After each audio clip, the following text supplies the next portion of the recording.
السلام عليكم ورحمة الله وبركاته. أهلا وسهلا بحضراتكم. زي ما اتعودتم حلقتنا فيها كل الأحداث اللي تخص الأهلي، فيلا بينا نبدأها مع بعض. قبل ما نبدأ حط لايك للفيديو واعمل اشتراك في القناة لو لسه مش مشترك علشان يجيلك كل جديد. خبر الأهلي: مارسيل كولر يؤكد للأهلي أنه لا يمانع استمرار أحمد عبد القادر مع الفريق ومنحه فرصة الفترة القادمة حال عدم وصول عروض مناسبة للاعب في يناير، بشرط أن يجتهد ويقاتل في التدريبات. بعدما طرح البعض فكرة التعاقد مع مدافع فلسطيني بخلاف وسام أبو علي المهاجم، اتحاد الكرة يصدم الأهلي ويؤكد للأحمر أن اللوائح تمنع قيد ثنائي فلسطيني كلاعبين محليين، وتمنح كل فريق الحق في قيد لاعب واحد فلسطيني كلاعب محلي، وهو ما يعني أنه إذا كان هناك فريق يضم ثنائي فلسطيني فسيتم قيد واحد فقط كمحلي ويتم قيد الآخر كلاعب أجنبي، وأن الحالة الوحيدة التي تسمح للأهلي بضم ثنائي فلسطيني دون الاستغناء عن أحد لاعبي الأجانب هو أن يكون أحدهم تحت 21 عام ويقيد تحت السن، بالاتفاق بين الخطيب وعائلته. الأهلي يعلن خضوع لعمرو فاروق نائب رئيس النادي الأهلي لفحص شامل بمعرفة كونسلت طبي من كبار الأطباء المختصين لبحث إمكانية سفره للخارج لتلقي العلاج، وذلك بسبب استمرار الغيبوبة منذ تعرضه للوعكة الصحية. كولر يطالب خالد بيبو بتحضير مباراة ودية للفريق أمام أحد أندية الدرجة الثانية وأخرى أمام فريق من مسابقة الدوري الممتاز لتجهيز اللاعبين الذين لم ينضموا للمنتخب لفترة ما بعد التوقف. وسام أبو علي المهاجم الفلسطيني يضغط على مسؤول السيريوس السويدي بكل الطرق حتى يسهلون انتقاله للأهلي.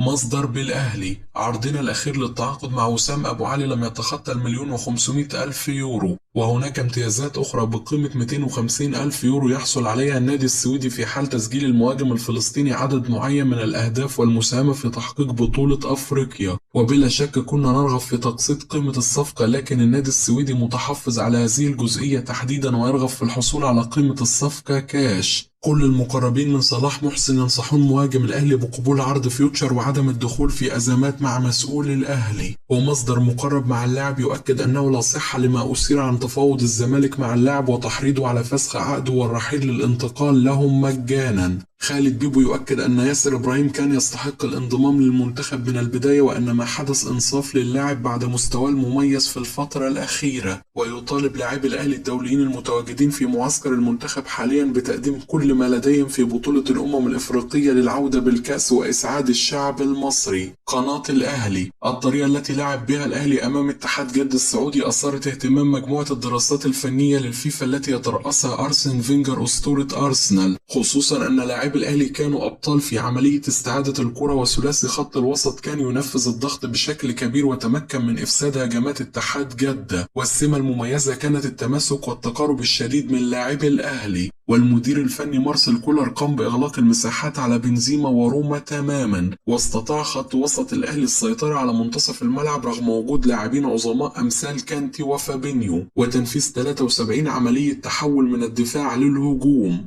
طبيب المنتخب الوطني يحذر اللاعبين من تناول أي أدوية دون الرجوع له أولا خوفا من اختبارات المنشطات التي ستجرى للاعبين بعد المباريات في أفريقيا. محمد الشناوي يعود لارتداء القميص رقم 16 بالمنتخب الوطني بسبب حصول أحمد الشناوي على القميص رقم 1، وعبد المنعم يعود لارتداء القميص رقم 24 بعد حصول علي جبر على القميص رقم 2، ومروان عطية يقرر ارتداء القميص رقم 14 بعد حصول إمام عاشور على القميص رقم 8، وكهربا يتمسك بالقميص رقم 11 ويرفض التنازل عنه لمصطفى محمد كونه أقدم منه، وهاني يواصل ارتداء القميص رقم 3 ليجبر عمر كمال عبد الواحد لارتداء القميص رقم 4. شركة تذكرتي تطرح تذاكر مباراة المنتخب الوطني الودية الأخيرة قبل كأس الأمم الإفريقية بأسعار تبدأ من 30 جنيه وتصل ل 250 جنيه، واتحاد الكرة يأمل أن تحضر أعداد كبيرة لدعم المنتخب قبل التوجه لكوتوفار. جماهير الأهلي تسخر بشدة من ممدوح عيد المدير التنفيذي النادي بيراميدز بسبب احتفاله بوجود لاعبين من بيراميدز أكثر من لاعبي الأهلي والزمالك في المنتخب على انستجرام،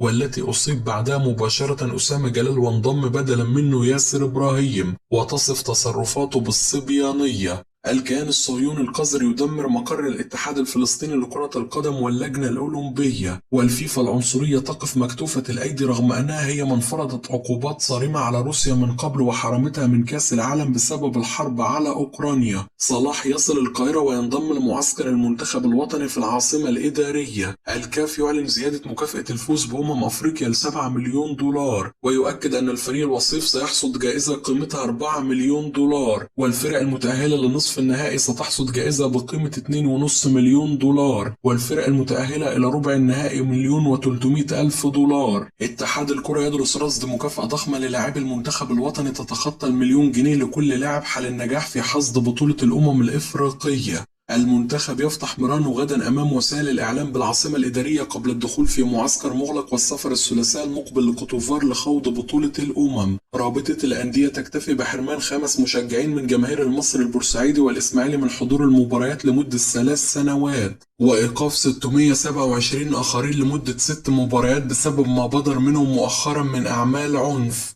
امبابي يتنازل عن 80 مليون يورو لباريس سان جيرمان تمهيدا لرحيله لريال مدريد حتى لا يلحق ضرر كبير بالنادي الباريسي. مختار نجم الأهلي السابق يعلن اعتزاله التدريب نهائيا. أتلتيكو بارنينسي البرازيلي يعلن تعاقده مع أوساريو مدرب الزمالك السابق لقيادة الفريق. خالد بيبو مدير الكرة بالأهلي: أنا ما اخترعتش حاجة وأنا جيت مشيت على النظام اللي محطوط، وكل واحد بيكون ليه طريقته في التنفيذ. طبعا البداية كانت صعبة لأننا خسرنا بطولتين السوبر الأفريقي أمام اتحاد العاصمة ودوري السوبر الأفريقي أمام سان داونز، وطبعا الناس اللي ما كانتش حابة وجودي استغلت ده، والبعض استغل الأمر لإحداث أزمة بيني وبين سيد عبد الحفيظ لكن لم ينجحوا في ذلك، ويجمعني أنا وكابتن سيد عبد الحفيظ احترام كبير وهو أستاذ الشغلانة.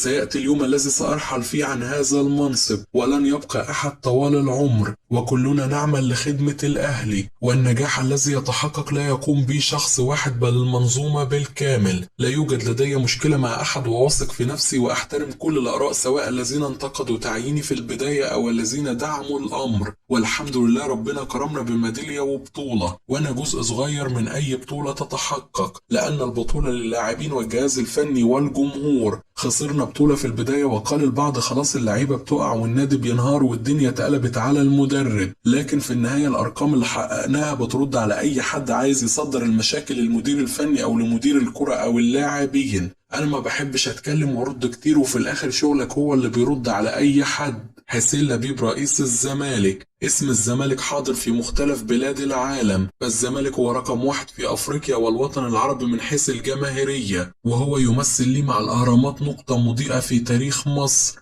مجلس الأهلي بادر بتهنئة مجلس الزمالك بعد فوزه بالانتخابات، وكان الرد توجيه الدعوة لمجلس الأهلي لزيارة الزمالك، ونحن نعمل على نبذ التعصب والتأكيد على أن كل مجلس إدارة يخدم ويدافع عن مصالح ناديه بما لا يمانع من وجود علاقات طيبة، وهو الأمر الذي يسعى مجلس الإدارة لتطبيقه مع كل الأندية. نحترم الأساطير باختلاف انتماءاتهم مثل صالح سليم، وهذه فرصة للتأكيد على أن الزمالك يتمتع بالروح الرياضية والأخلاق الرفيعة ويحافظ على حقوقه ويبحث عن الصدارة ويحترم منافسيه في الوقت ذاته. لا أخشى توضيح هذا، ودائما ما كان يجمع الناديين علاقات طيبة، ولا يعني الاحترام المتبادل تفريط أي طرف في حقوق ناديه. كده تكون انتهت أخبارنا، أشوفكم على خير في حلقة جديدة.